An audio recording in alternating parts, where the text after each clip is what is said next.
10th में आए हो, ऑफ कोर्स सी बात है टेंशन बहुत हो रही होगी। आज मैं आपके सामने उसी टेंशन को आपके दिल से बाहर निकालने के लिए आया। आज इस एक वीडियो के थ्रू, वक्त ले सकता है भाई ये 20 से 30 मिनट का वीडियो बनेगा शायद, क्योंकि इस वीडियो में आपको पूरे 10th की जर्नी बताने वाला हूं। हर एक चीज जो आप गो थ्रू करोगे, जिन जिन कठिनाइयों से गुजरोगे, जो जो आपको फेस करना पड़ेगा और जो जो आपका सोल्यूशन बनेगा, वो सब कुछ मैं आपको इस वीडियो में बताने वाला हूं। स्टार्टिंग फ्रॉम आपका स्कूल करिकुलम क्या होगा, बोर्ड्स का पेपर पैटर्न कैसा होगा, बोर्ड एग्जामिनेशन के बाद या तो अब अगर डर लग रहा है कि फेल होने वाले हो तो फिर क्या होगा, पास होने वाले तो क्या होगा, बुक्स कौन सी रेफर करनी चाहिए और पूरे साल का रूटीन जो आपको फॉलो करना चाहिए, वो मैं आपको आज इस वीडियो बताने वाला हूं। तो आपकी पूरी 10th की कुंडली आज हम यहां पर निकाल के आपके सामने रखूंगा। वीडियो अच्छी लगे तो लाइक करना, शेयर करना, सब्सक्राइब करना। Welcome to this session guys, this is Abhishek, आपके जानू सर, आपके AKR सर। आज फोड़ने वाले हैं हमारे इस अमेजिंग सेशन में, आपको बताने वाले हैं everything about CBSE class 10th। तो let us get started right now. क्या कहते हो, शुरू करें फिर? तो इस वीडियो को ध्यान से देखना, एंड तक देखना बेटा, आपके लिए अच्छा होगा। और एंड में मैं आपको 3 गलतियां भी बता जाऊंगा जो शायद आप 10th ग्रेड में आते साथ करोगे, ठीक है, जिनसे आपको बचना है। जो इसमें नहीं है वो बोनस है, तो एंड में बताऊंगा मैं आपको। शुरू करते हैं आज का सेशन, ठीक है। तो स्कूल करिकुलम की अगर हम बात करें तो जैसे आप पहले अप्रैल के महीने में आपका स्कूल शुरू हो जाता है, अप्रैल के महीने शुरू हो जाता है ना, हाँ भाई, नहीं मार्च अप्रैल में नहीं होता, मई में होता है कि अप्रैल में छुट्टी हो जाती है, जून में शुरू होती है, जून में शुरू होती है ना। तो मोस्ट प्रोबेबली, हाँ भाई, most probably May and June में शुरू हो जाती है आपकी। अप्रैल में आपका 1 महीने का प्रोबेबली क्लास चलता है, मई जून आपके शायद छुट्टियां होती है और जुलाई में आपके क्लासेस शुरू होते हैं ना, जून एंड में।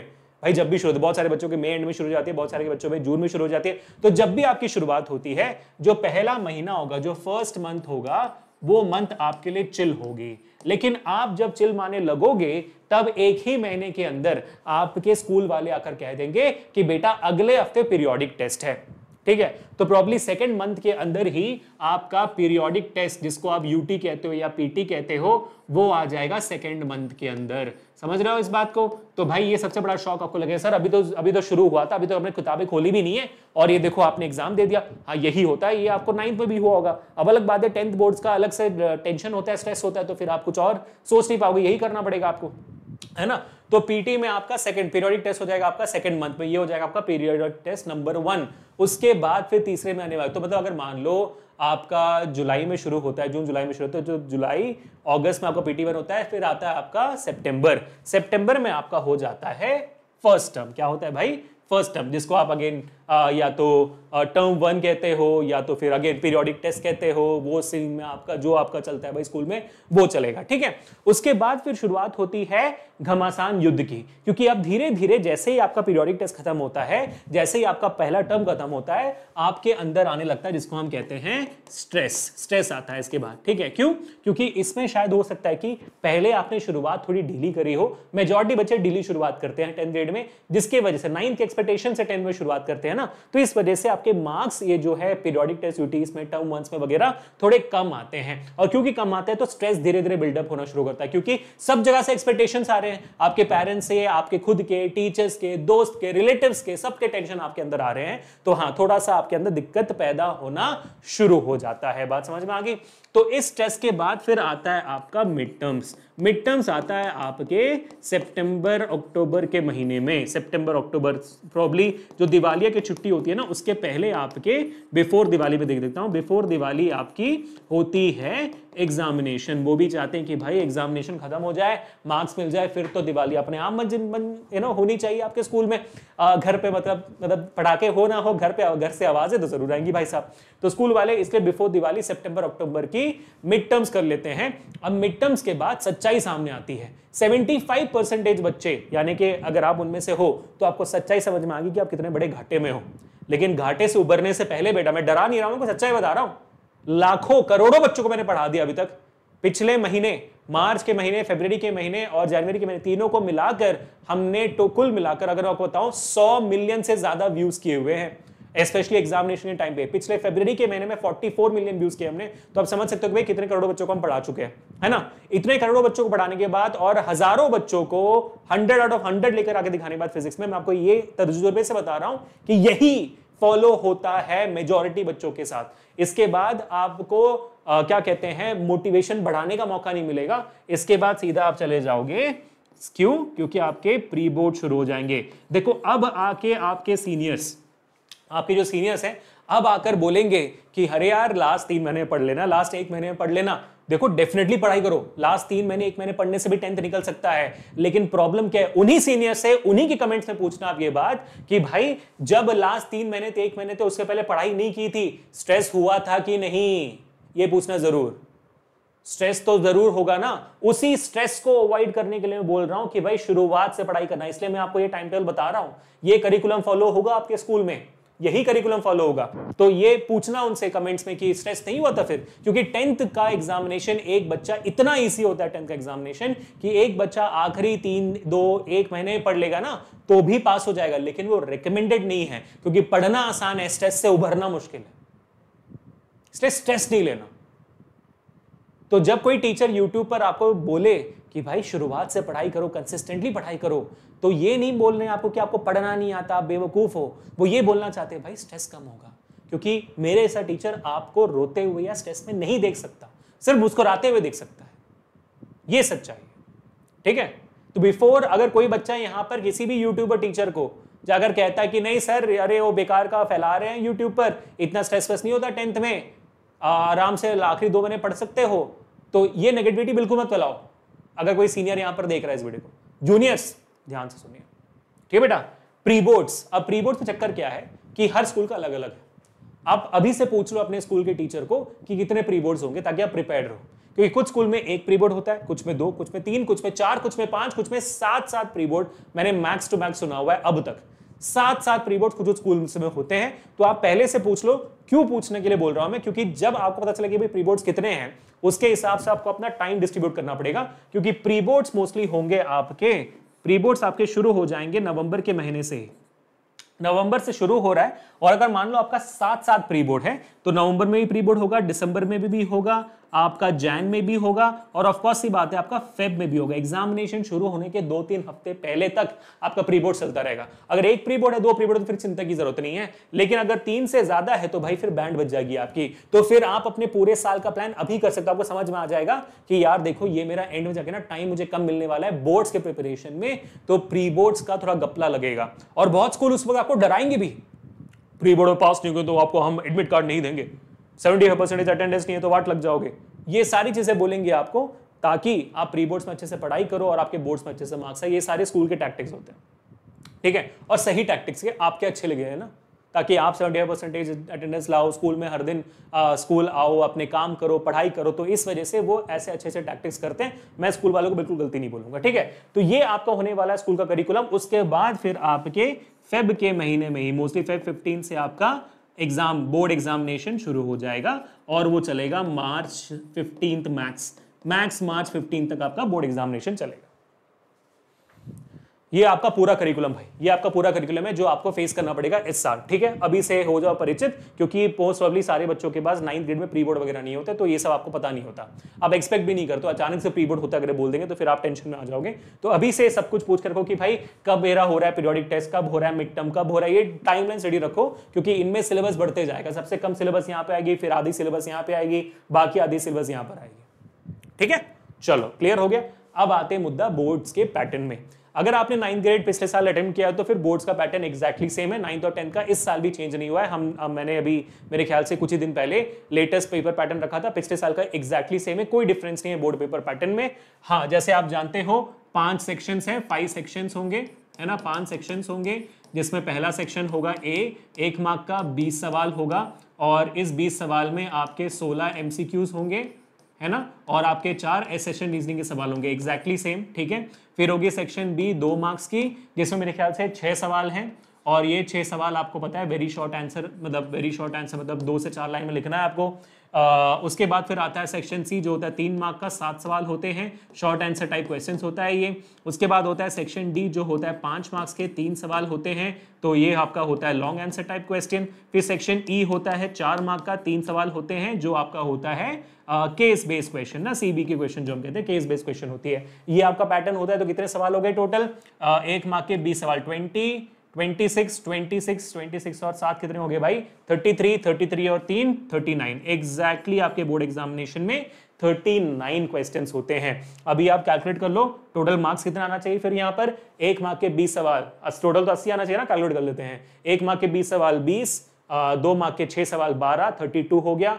7 मार्क के 3 मार्क के 7 सवाल तो 21, 32 प्लस 21 हो जाती है आपकी 53। 5 मार्क के 3 सवाल तो 15, तो ये आपके हो गए 53 से हो गए 68, और 4 मार्क के 3 सवाल 12, 68 प्लस 12 80 मार्क्स। तो टोटल 80 मार्क्स का आपका बोर्ड पेपर होगा और एग्जैक्टली सेम पैटर्न होगी, कोई डिफरेंस नहीं होगा। इस साल भी 50% कॉम्पिटेंसी क्वेश्चन है, 50% कॉम्पिटेंसी है, कोई डिफरेंस नहीं है। लेकिन इस बात से आपको डरने की जरूरत नहीं है। अगर आप पिछले साल का बोर्ड पेपर उठाकर देखोगे, इतना लड्डू पेपर था, इतना इजी पेपर था। आप इमेजिन करके बताओ, अगर मैं आपसे भी पूछूं भाई लॉज ऑफ रिफ्लेक्शन बताओ, तो आपने 6 to 8 ग्रेड में सुना है ना, laws of reflection sir, angle i is equal to angle r, ये सुना हुआ है ना, वो सवाल आया था 10th ग्रेड में। इतना इजी पेपर था, तो आराम से कर लोगे आप। 50% कॉम्पिटेंसी आराम से कर लोगे, कोई टेंशन नहीं है आपकी, ठीक है। उसके बाद 30% क्वेश्चंस आपके होंगे ये short answer type, long answer type questions, ये होंगे आपके 30%। 20% क्वेश्चंस आपके एमसीक्यूज होंगे, जो मैंने आपको बता दिया ऑलरेडी, ठीक है। ये आपका एग्जैक्ट बोर्ड का पैटर्न, यही है पेपर पैटर्न, ये बदलने नहीं वाला है, क्योंकि सीबीएसई ने ऑलरेडी बता दिया है। इसके ऊपर मैंने डेडिकेटेड सेशन ली हुई है ऑलरेडी कुछ दिन पहले, आप देख लेना जरूर, ठीक है। तो ये हो गया आपका बोर्ड्स का पैटर्न। अब आगे बढ़ते हैं, समझते हैं कि सर आफ्टर बोर्ड्स क्या होता है, ठीक है। इसमें मैं अभी 2 चीजें अलग कर देता हूं। क्या होंगे ये 2 चीजें, ध्यान से देखना, बहुत इंपॉर्टेंट है ये देखना आपके लिए। अगर मान लीजिए आप होते हैं पास, आफ्टर बोर्ड का सिनेरियो बता रहा हूं, अगर मान लीजिए आप होते हो पास, तो सबसे पहला टेंशन आपके दिमाग में आता है स्ट्रीम सिलेक्शन का, स्ट्रीम सिलेक्शन का, ठीक है। आपके पास क्या क्या ऑप्शंस होंगे, आपके पास ऑप्शन होगा पीसीएम का, जो है फिजिक्स केमिस्ट्री मैथमेटिक्स, जो आपको जेई या तो इंजीनियरिंग फील्ड में ले जाता है। उसके बाद फिर आपके पास होता है पीसीबी का, जो होता है आपका मेडिकल, जो आपको नीट की तरफ, नीट एग्जामिनेशन के थ्रू मेडिकल फील्ड में ले जाता है, फिजिक्स केमिस्ट्री बायोलॉजी।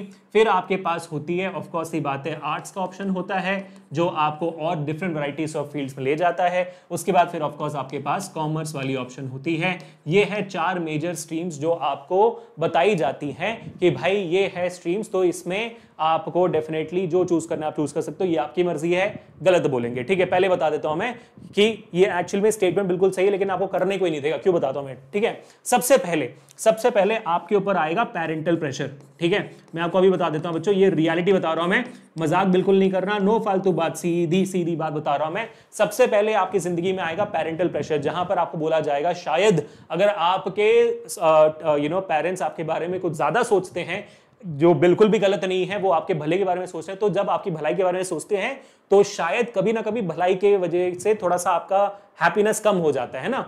तो वो ये सोचते हैं शायद कि भाई अब शायद मेरा बच्चा दुखी होगा, लेकिन आगे जाकर हमें उसकी भलाई देखने, तो उस भलाई के सेंस में अगर आप इंटरेस्टेड हो पीसीबी में, मेडिकल फील्ड में भी, लेकिन फिर आपको इंजीनियरिंग करने के लिए बोलेंगे, या तो आप इंजीनियरिंग में खुश हो तो आपको शायद मेडिकल करने के लिए बोलेंगे। बहुत ही कम पेरेंट्स बोलते हैं कि भाई आपको जो मर्जी करो, जो बच्चा आर्ट्स लेना चाहता है, कॉमर्स लेना, बहुत ही कम बच्चे बोलते हैं, पेरेंट्स बोलते हैं। बट इन जनरल आपको आइडिया है, मैं रियलिटी बता रहा हूं, इसमें गलत बात नहीं, आप जानते हो इंडिया कैसा है, हमारा देश अच्छा है बहुत सारे सेंस में, कभी कभी सोसाइटल प्रेशर्स में आकर ये सारी चीजें हो जाती है ना। तो अब अगर आप देखोगे तो यहां पर आपको पेरेंटल प्रेशर आएगा, तो आपको पहले से क्लियर कर रखना है कि आपको लेना क्या है। स्ट्रीम सिलेक्शन में आपको ध्यान देनी है कि भाई आप अपने मर्जी का चूज करो। इट्स मोर इंपॉर्टेंट कि भाई आप किस चीज को करते हुए 5-10 साल बाद खुश रहोगे, वो बहुत इंपॉर्टेंट है समझना। 5-10 साल बाद खुश किस चीज से रहोगे, किस चीज को लेकर अपने माँ बाप को डांटे हुए नहीं, ताने नहीं मारोगे कि आपने बोला 10 वजह से मैंने कर लिया, अब देखो मेरी जिंदगी कैसे हो गई। ताकि आप अपने चॉइसेस का आप खुद अधिकार रखो, रेस्पॉन्सिबिलिटी आपकी है, अकाउंटेबिलिटी आपकी, खराब हुआ तो आपका प्रॉब्लम है, आपकी चॉइस गलत थी। पेरेंट्स या किसी और चीज को ताना ना मारना पड़े, कोसना ना पड़े, ब्लेम ना करना पड़े, इसलिए अपना कॉल खुद ही लेना, ठीक है। तो ये बात आपको समझनी, सबसे पहले भाई स्ट्रीम सिलेक्शन का इश्यू आपको आएगा, और ये सीन होने वाली है आफ्टर बोर्ड्स अगर आप पास होते हो, ठीक है। अब ऑफ कोर्स ही बात है, ये प्रॉब्लम तो आ गई आपके सामने। अब बात करते हैं sir what if you fail, है ना, अगर आप फेल हो गए तो क्या, ठीक है। पहले बात तो ये समझ लो भाई 94% बच्चों का एवरेज रहा है पास होने का बोर्ड एग्जामिनेशन। तो बोर्ड एग्जामिनेशन में पास होना बहुत ईजी बात होती है, कोई प्रॉब्लम नहीं होती है।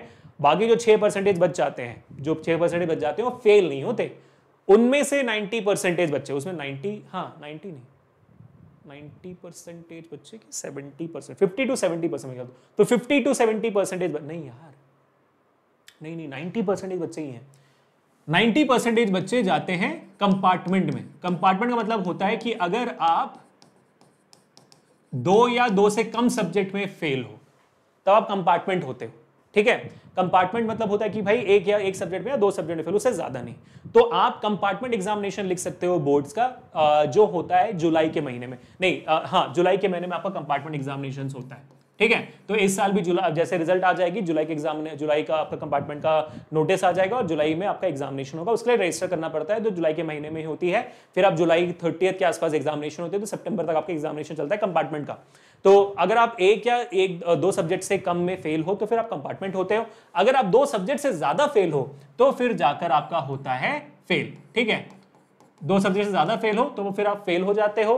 तो फिर भी आप कंपार्टमेंट एग्जामिनेशंस लिख सकते हो पास होने के लिए उस साल, या तो फिर आपको अगले साल देना होगा बोर्ड एग्जामिनेशन, और उसके भी कंपार्टमेंट एग्जामिनेशन में आप तीसरा अटेम्प्ट भी कर सकते हो। ठीक है, so there are 3 attempts which you have, उसके बाद भी नहीं होता है फिर और अगले साल। ठीक है, तो अब इसी साल का कंपार्टमेंट एग्जामिनेशन भी पास नहीं होते तो अगले साल का एक्चुअल बोर्ड एग्जामिनेशन बाकी बच्चों के साथ अपने जूनियर साथ लिखोगे आप। अगर उस पर भी पास नहीं होते तो फिर उनके कंपार्टमेंट एग्जामिनेशन में लिख सकते हो। And the cycle repeats for class 10 students. ठीक है, और क्लास 10 का भी कोई अपर एज लिमिट नहीं है, तो आप आराम से कर सकते हो, there is no restrictions as such. ठीक है, तो ये हो गया आपका, अगर 2 या 3 सब्जेक्ट में नहीं होता है तो ये फेल हो गया। ठीक है, क्लियर हो गई, मैं आपको पूरी सच्चाई बता रहा हूं, ये आपका जर्नी है, ये आपकी क्लैरिटी आपकी पूरी होनी चाहिए, क्योंकि भाई ये चैनल सिर्फ वो उन टॉपर्स या उन बच्चों के लिए नहीं है जो 70% 60% से ऊपर लाते हैं, ये उनके लिए भी है जो पढ़ाई में थोड़े से वीक हैं लेकिन भाई टैलेंटेड बहुत है बहुत सारे डिफरेंट फील्ड्स में, है ना।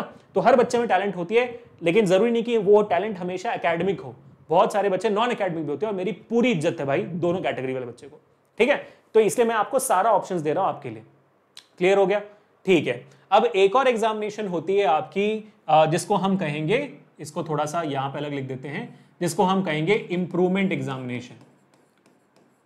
ठीक है, इंप्रूवमेंट एग्जामिनेशन क्या होती है? इंप्रूवमेंट एग्जामिनेशन वो एग्जामिनेशन होती है जो जो जो बच्चे 10th बोर्ड लिख रहे हैं, वो बच्चे दोबारा इंप्रूव, जो फेल नहीं हुए हैं, वो सारे सब्जेक्ट्स में पास है, लेकिन मान लो किसी बच्चे को मैथ्स में एक्सपेक्टेशन था कि मैं 99 लाऊंगा, लेकिन आया 75 75 आया, तो उस बच्चे को नहीं है कि भाई मैं मैथ्स में अच्छा, तो मैं मैथ्स में अच्छा करके दिखाऊंगा, तो बच्चा इंप्रूवमेंट एग्जामिनेशन दे सकता है अपने मार्क्स को बढ़ाने के लिए।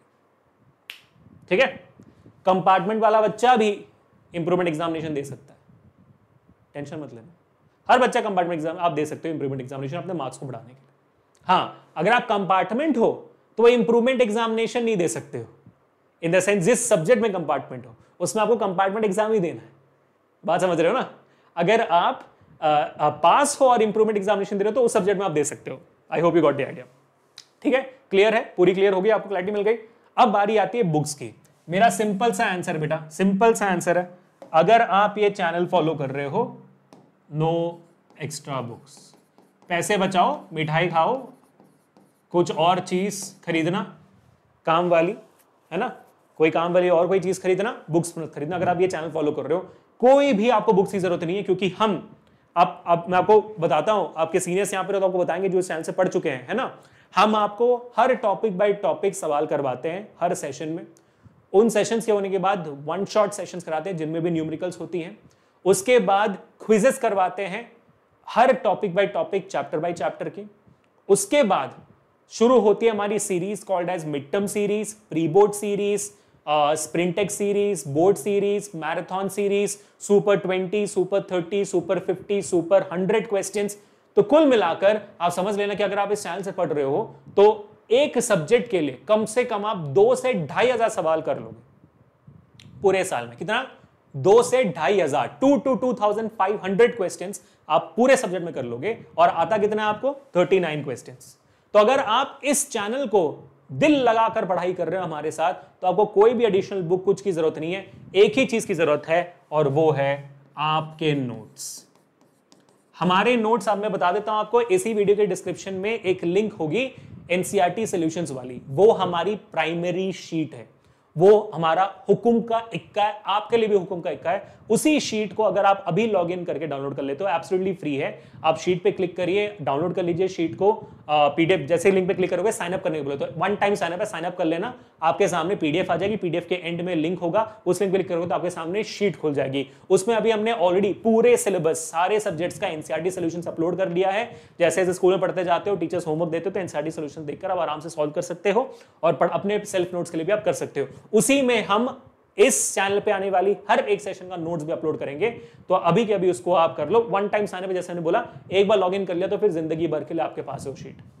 ठीक है, उसी में हम सारे प्लेलिस्ट भी अपडेट करेंगे कुछ दिनों में। उसी में हम सारे important playlist, important notes, important quizzes सब कुछ अपडेट करने वाले हैं। और करते जाओ भाई, आप बस करते जाओ। ठीक है, जाओ डिस्क्रिप्शन में लिंक है। तो आपको बस अपने नोट्स और हमारे नोट्स देख रहे हैं, कोई और टेक्स्ट बुक की जरूरत नहीं है। आपका नोट्स सोना है, हमारा नोट्स चांदी है, याद रखना। अब बारी आती है आखिरी टॉपिक की आज की, जो जिसका शायद आप लोग इंतजार कर रहे होंगे, और वो है कि भाई साहब सर बता दीजिए अब कि हमारा रूटीन क्या होना चाहिए। क्या होना चाहिए भाई, हमारा रूटीन क्या होना चाहिए, है ना। रूटीन देखो बेटा, मेरा सिंपल सा रूल होता है हमेशा। मैंने अपने नीट के बच्चों को भी अभी यही बताया था कि भाई मेरा सिंपल है, जिसको मैं कहता हूं 8R रूल है, प्लस आपका है 8R रूल है, और दूसरा है मेरा पोमोडोरो टेक्निक। ठीक है, ये दोनों टेक्निक है, इन दोनों रूल्स को आप फॉलो करोगे तो सुखी रहोगे, खुश रहोगे, और बाद में अभिषेक सर को थैंक यू बोलोगे, है ना। अब क्या है भाई 8R रूल और पोमोडोरो टेक्निक, सिंपल सी बात है। 8R रूल क्या कहता है कि भाई आपके पास 24 घंटे एक पूरे दिन में, 24 घंटों को 3 पार्ट्स में डिवाइड करोगे, कितना होता है भाई 8 घंटे होते हैं, है ना। तो इसको कहते हैं 8R रूल। अब पहले 8 घंटे जो होते हैं उसमें क्या करना होता है, पहले 8 घंटों में आपको सोना होता है। 8 घंटे की नींद आपके उम्र के बच्चों के लिए डेफिनेट है, एब्सोल्यूट है, सोना ही सोना है, नींद में कोई कॉम्प्रोमाइज नहीं। ये आप सुन लो मेरी बात। अगर कोई यूट्यूबर या तो दीदी भैया आपको बोलते हैं नहीं 8 घंटे क्या सोना, इलॉन मस्क 4 घंटे सोता है, भाई जाने बोलो, क्योंकि जो इंप्लीकेशंस आपके हेल्थ पर होंगे अब नहीं सोने की वजह से पूरे साल, क्योंकि इसके बाद 11th 12th आपको लगता है सोने मिलेगा, नहीं। तो जब बच्चा 3-4 साल के लिए लगातार नींद डिप्राइव्ड होता है, उसके हेल्थ में जो जो प्रॉब्लम्स होता है मैंने देखा हुआ है भाई। 8 घंटे सोने हैं आपको, कि कोई चीज कॉम्प्रोमाइज नहीं करनी है। और 8 घंटे ऐसे नहीं कि भाई सुबह 4 बजे से फोन स्क्रॉल करते करते 4 बजे सो गया और फिर दोपहर को उठे, नहीं भाई, स्कूल भी जानी पहली बात। दूसरी बात, छुट्टी के दिन भी टाइम टू टाइम सोना है, 10 बजे से 6 बजे तक, बात खत्म। थैंक यू बोलोगे बाद में, सच बता रहा हूं मैं। जब अब हमारे एज पे पहुंच जाओगे आप बोलोगे अरे यार उस सर ने ना ये आदत डलवा दी थी, अच्छा हो गया, वरना अभी तो मुझे डायबिटीज बीपी ये सब हो चुका होता। समझ रहे हो? ठीक है, रियल लाइफ एग्जांपल दो। नींद ठीक नहीं होती है तो चिड़चिड़े महसूस करते हो, पापा मम्मी चिल्लाते हो ना, वैसे सिंपल है। आप इमेजिन करो 4 साल नहीं सोते फिर क्या होगा। अब तो बहुत पढ़ना है भाई, 10 पे कम से कम सो लो अच्छे से। ठीक है, तो हो गया 8 घंटे। तो पहले 8 घंटे आपको सोने, दूसरे 8 घंटे आपको पढ़ाई करनी है। अब ये 8 घंटे में आपका स्कूल भी इंक्लूड हो जाता है, और ये पूरे पढ़ाई पे निकल जाती है आपकी 8 घंटे। ठीक है, अब बाकी जो 8 घंटे बचती हैं उनमें से 4 घंटे को निकालो। 4 घंटे में आपको अपने दिन के काम करने होते हैं, है ना भाई। सोना जागना, मतलब सोना बोल रहा हूँ, जागना, उठना, ब्रश करना, काम करना, पेट के वगैरह, खाना पीना, 4 घंटे में निकल जाते हैं। बाकी 4 घंटे में मान लो 2 घंटे आपके ट्रैवलिंग में निकल जाते हैं। बाकी जो 2 घंटे बचते हैं उसमें आपको सेल्फ स्टडी करनी है। चलो 2 घंटे नहीं बचते, 1 घंटे बचते हैं, 1 घंटे अरे आधे घंटे बचते हैं, आधे घंटे सेल्फ स्टडी कर लो, कोई इशू नहीं। बस इतना है कि जो 8 घंटे स्कूल में पढ़े ना उसमें ध्यान देकर पढ़ना। जो मेरी वन ऑफ द मिस्टेक्स होगी जो आपको बताऊंगा अभी आगे जाकर, but that is the 8R rule. बस ये सिंपली फॉलो करो, आप खुश रहोगे, जिंदगी भर खुश रहोगे। ठीक है, फिर आती है पोमोडोरो टेक्निक। पोमोडोरो टेक्निक क्या बोलती है? पोमोडोरो टेक्निक बोलती है कि भाई क्रैम नहीं करना है दिमाग को भरते नहीं रहना है, दिमाग भुजिया नहीं कि भरते रहोगे उसको, है ना, नहीं होती भाई। दिमाग को खाली छोड़ना है। हमारा दिमाग इतना अच्छा, और आपका दिमाग तो स्पेशली इतना ब्यूटीफुल है, अगर आप उसको वक्त दोगे ना तो फिर और जगह बनाएगा वो इंफॉर्मेशन के लिए। याद रखना, बाथरूम में रखी हुई बाल्टी नहीं है आपका दिमाग कि पानी का टैप खोलोगे पानी बढ़ती जाएगी और फिर बाहर जाता रहेगा, नहीं। दिमाग एक वक्त तक रिटेन नहीं कर सकता। आप बढ़ते जा रहे हो, बढ़ते जा रहे हो, बोर हो जाता है। कितनी देर पढ़ाई कर पाते हो आप, कितनी देर कॉन्सेंट्रेट कर पाते हो, तो बोर हो जाता है आपका दिमाग। लेकिन वक्त दोगे, दिमाग को ब्रेक लोगे बीच में, तो दिमाग जगह बनाता है। तो दिमाग को जगह देना जरूरी है। पोमोडोरो टेक्निक यही कहता है कि भाई 25 मिनट पढ़ो, 5 मिनट ब्रेक लो। 1 घंटे पढ़ रहे हो तो 10 मिनट ब्रेक लो, ब्रेक लो। दिमाग को जरूरी है, बॉडी को जरूरी है। वो कहते हैं ना जिम जाने वाले कि बॉडी जिम में नहीं सोते हुए बनती है, क्योंकि जितना आपने जिम में तोड़ा रिपेयर होना है नींद में, और जब रिपेयर होकर मसल दोबारा बनती है, रिकवरी होती है, तब बड़ी बनती है मसल। वैसे ही दिमाग पढ़ते हुए नहीं बढ़ती, रेस्ट लेते वक्त बढ़ती है। दिमाग और बड़ा करता है अपने आप को और इंफॉर्मेशन गेन करने के लिए। सिर्फ इंसानों के पास कैपेबिलिटी है, याद रखो। तो इन दोनों को फॉलो करो, खुश रहोगे। अब बारी आती है हमारे आज के आखिरी पार्ट की। मैंने बताया था आपको 20 से 30 मिनट का वीडियो होगा, 25 मिनट में हम आ चुके हैं, एंड पर आ चुके हैं बेटा। आई होप कि आपको वीडियो अच्छी लगी हो, क्योंकि मैंने आज बहुत सीरियस बात बताई, आपको पूरी 10th की कुंडली निकाल दी आपके सामने। ठीक है, वीडियो अच्छी लगे तो एक should hit the like button, share this video, subscribe to the channel. Comments में मुझे बताना कोई भी डाउट हो आपको 10th को लेकर ना, भाई मैं हूं आपके साथ, मैं हूं आपके साथ 10th में भी, 10th के बाद भी। अगर आप पीसीबी ले रहे हो तो मेरा नीट एक्स का चैनल भी है, वहां पर भी बच्चे लगे हुए हैं हमारे साथ, फोड़ रहे हैं भाई। आप बस रहना हमारे साथ, आपको लगेगा कि भाई क्या कैसी जगह, अमेजिंग जगह आ गया। ठीक है, 3 गलतियां। सबसे पहली गलती मैं आपको अभी ऑलरेडी इंट्रोड्यूस कर दिया था कि भाई स्कूल में ध्यान ना देना। यार देखो, मैं समझता हूं कि भाई स्कूल में सारे टीचर्स शायद आप उनसे कनेक्ट नहीं कर पाते होंगे, क्योंकि टीचर्स सारे तो अच्छे होते हैं, बस आप शायद उनसे कनेक्ट नहीं कर पाते हो, वो आपसे कनेक्ट नहीं कर पाते होंगे, है ना। तो शायद आपको उनको पढ़ाया हुआ समझ नहीं आता होगा, लेकिन जिन जिन टीचर्स समझ में आता है भाई, ध्यान से पढ़ाई करना। आप अपने तरफ से एक कदम उठाओ उन स्कूल के लेक्चर को समझने की, क्योंकि यार देखो, दिन का 8 घंटा वहीं बिताते हो यार, 8 घंटे आप वहीं बिताते हो, तो आपका ये पूरा रिस्पॉन्सिबिलिटी बनता है कि उस 8 घंटे को सिंसियरली इस्तेमाल करें, क्योंकि आपको सेल्फ स्टडी का वक्त नहीं मिलेगा। प्रॉब्ली आपके पेरेंट्स आपको कोचिंग या इंस्टीट्यूट में डाल देंगे, और फिर होगा क्या, आप 8 घंटे वहां बिताओगे, फिर अगर कोई कोर करिकुलर एक्टिविटीज करो, क्रिकेट वगैरह खेल रहे हो, उसमें वक्त जाएगा, फिर ट्यूशन से वक्त जाएगा, आप कोसने लग जाओगे अपने आप को कि सेल्फ स्टडी का वक्त ही नहीं है। मेरे हिसाब से तो एक बच्चे को सेल्फ स्टडी की जरूरत नहीं होती। अगर आप 8 घंटे स्कूल में ध्यान देकर पढ़ाई कर रहे हो ना, फिर उसके बाद सेम चीज को दोबारा कोचिंग में, ट्यूशन में पढ़ रहे हो, तो फिर सेल्फ स्टडी क्यों चाहिए? एक बार स्कूल में पढ़ लिया, एक बार रिवीजन ट्यूशन में कर लिया, फिर क्यों चाहिए सेल्फ स्टडी?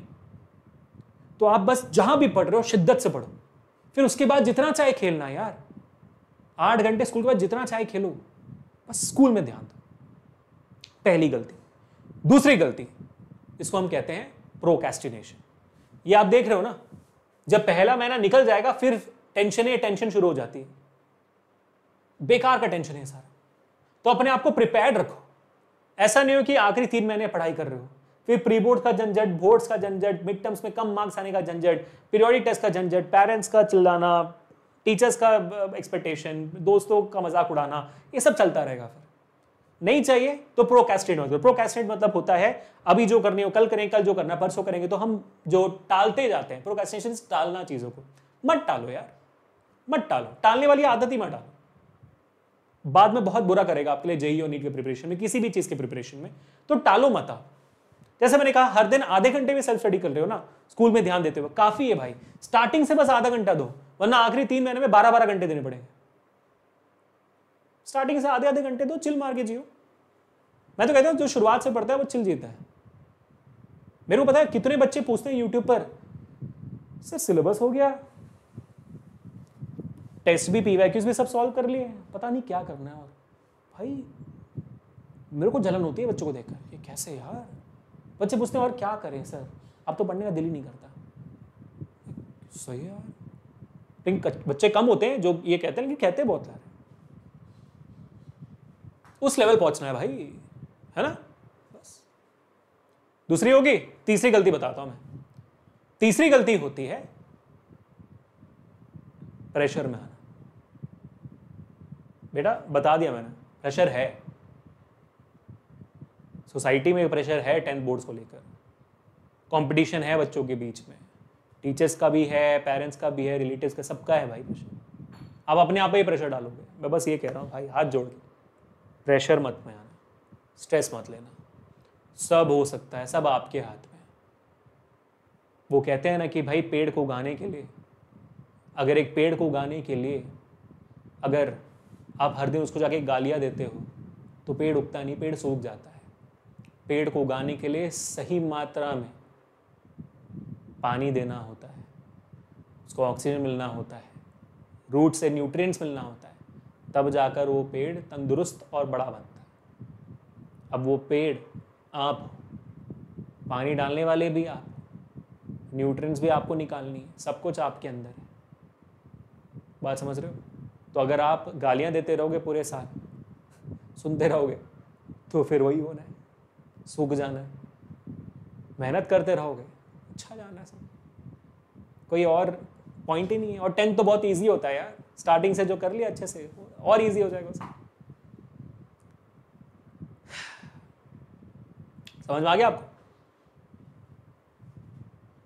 ठीक है बेटा, तो इसी के साथ मैं सेशन खत्म करता हूं आज के। I really hope always enjoyed it. तो याद रखना बच्चों, मैं आपके साथ हूं, और वीडियो अच्छी लगे तो make sure hit the like button, share the, subscribe to the channel. Description में एनसीईआरटी सॉल्यूशंस का लिंक भी है। कमेंट्स मुझे बताना कैसा लगा। मिलते हैं नेक्स्ट सेशन में। This Abhishek signing off. Piece.